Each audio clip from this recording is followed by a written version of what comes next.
função. O que é uma função? Uma função é uma expressão algébrica, certo? Que vai representar aí uma lógica, um acontecimento que vai lhe dar algumas instruções, algumas informações, certo? Então uma função, ela nada mais é que, como eu falei, de uma expressão algébrica. E essa expressão algébrica, ela vai representar um crescimento aí de uma população, uma evolução de uma empresa, uma certa situação que lhe traz informações, certo? Então a função, ela tem esse objetivo, diagnosticar, trazer características de algo que aconteça. Então, numa função, ela vai ter a lei de formação. E o que é essa lei de formação? Essa lei de formação é justamente a estrutura que representa aqueles acontecimentos. Exemplo, como estamos vivendo aqui a pandemia. Então, existia o interesse de saber como iria acontecer daqui a 3 meses. Então, foi se observando o que estava acontecendo, quantas pessoas eram transmitidas e o quanto uma pessoa poderia contagiar a outra. Então, a partir desses dados, dessas informações, criou-se uma função. Criou-se a lei de formação que vai representar daqui a 3 meses quantas pessoas vão estar infectadas, daqui a 1 ano quantas pessoas qual vai ser o total de pessoas infectadas. E a mesma coisa acontece, exemplo, quando você tem um certo produto, vamos supor aqui, uma bola. Então você sabe que uma bola custa R$10. Então você precisa fazer um campeonato de futebol e você precisa ali de 100 bolas. Então, quanto é que vai custar? E se fosse 2? E se fosse 3? Entendeu? Então, a função, ela tem o objetivo de fazer uma expressão que represente essa situação, que possa trazer esses dados. Então, essa expressão é chamada de lei de formação. E dentro da lei de formação, a gente vai ter aqui, o y, que vai ser chamado de variável dependente de x. Por que dependente de x? Porque perceba o seguinte aqui, nessa expressão ax mais b, a e b são coeficientes que posteriormente serão números, certo? E o x ali é uma variável, é um possível valor, certo? São possíveis valores que o x poderá assumir. Vai ser possível colocar valores aqui para x e a gente descobrir qual vai ser o valor de y, certo? Então, fosse um exemplo aí da pandemia, daqui a 6 meses, então 6 meses seria o valor de x. E o resultado da quantidade de pessoas que tenham sido infectadas vai ser o y, certo? Isso é uma situação. Então, o x é chamado de variável independente, porque não depende de outra variável, de outra situação, certo? E o y é chamado de variável dependente de x, porque depende de x para ter o seu resultado. Então, uma função, ela pode estar expressa dessa forma aqui, como também ela pode vir expressa dessa outra forma aqui. Veja que só foi trocado aqui f de x por y, certo? Isso é uma representação de função, que quer dizer a função em relação a x. E essa função em relação a x, ela vai dar o valor de y. Então, tanto uma função pode vir expressa dessa forma, como pode vir também dessa forma. E numa função aí tem uma coisa chamada de domínio, certo? Então, esse domínio aí são os valores que o x poderá assumir, certo? Porque vai ter situações que o x ele vai ter algumas restrições. Não vai poder ser 0, não vai poder ser 1, não vai poder ser 2. Isso aí vai depender da lei de formação, da situação que está sendo envolvida. Então, o domínio são valores que a variável x poderá assumir, certo? Já a imagem de uma função é justamente aqueles resultados que representam essa função, certo? E são os valores que resulta da variável x. Então, quando a gente coloca um valor para x aqui, vai gerar um valor y, e esse valor y ele vai ser chamado de imagem, certo? Então, numa função, tanto a gente tem a representação numérica, são os números, como também a gente vai ter uma representação gráfica, que é o gráfico, que é a imagem da função, certo? Hoje a gente vai estar focado aí apenas em um tipo de função, mas existem vários outros tipos de funções, certo?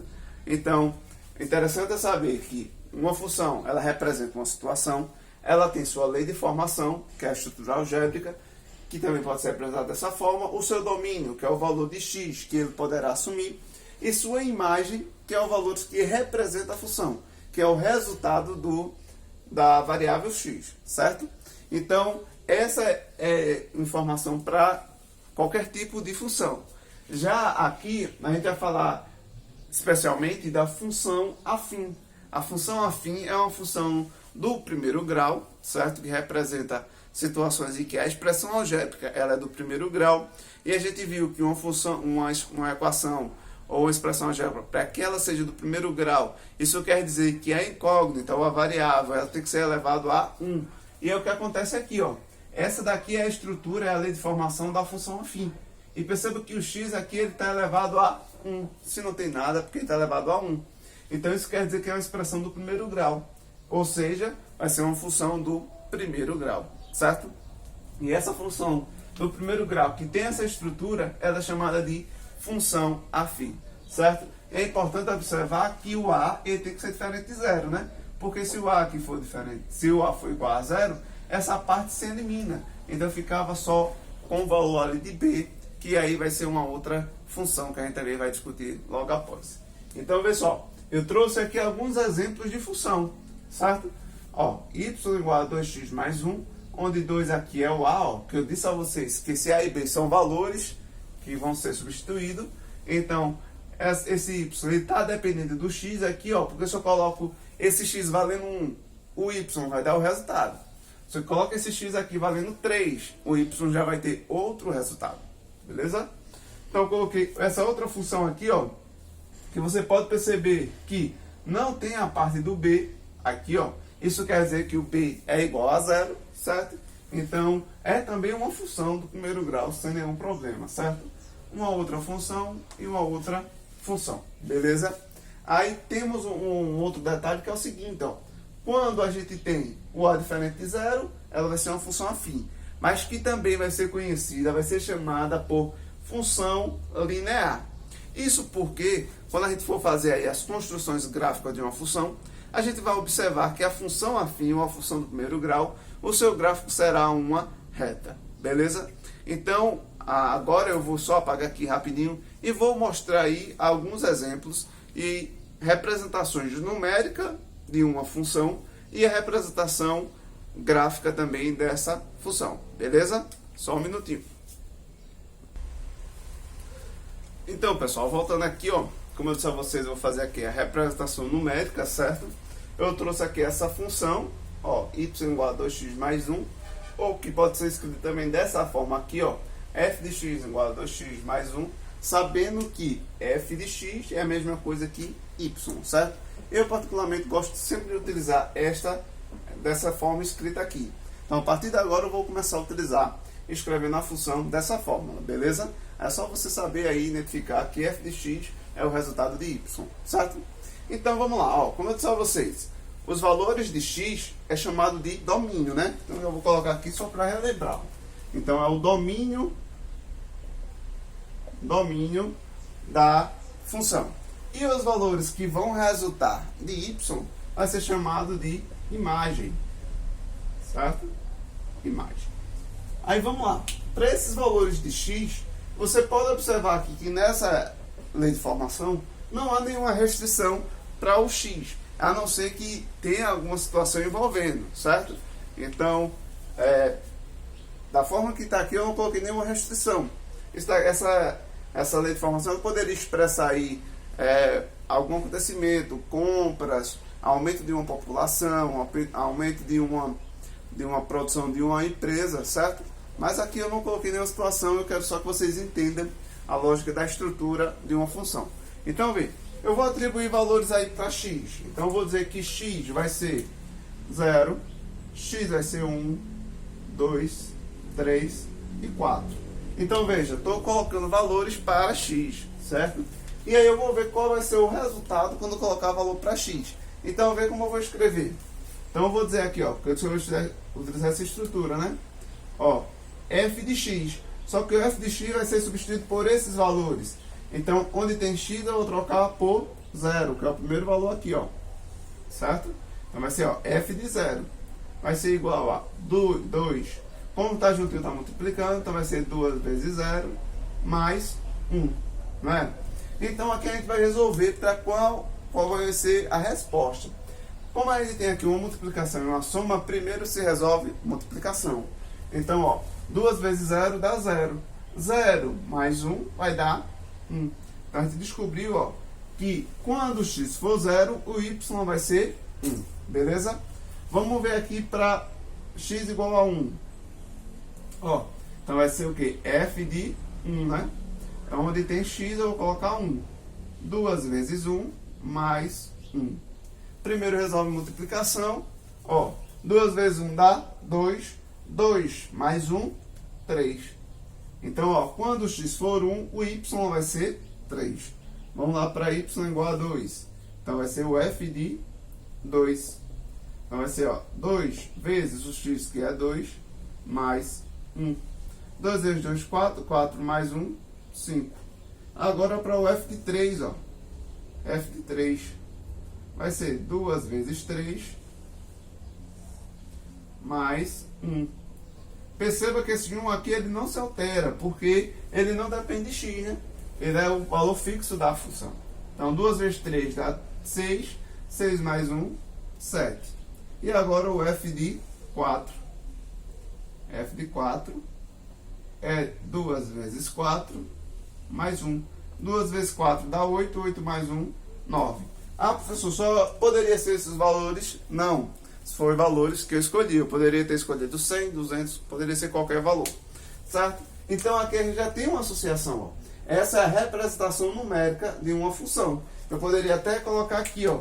Esse conjunto é o conjunto imagem, ó. Conjunto imagem, certo?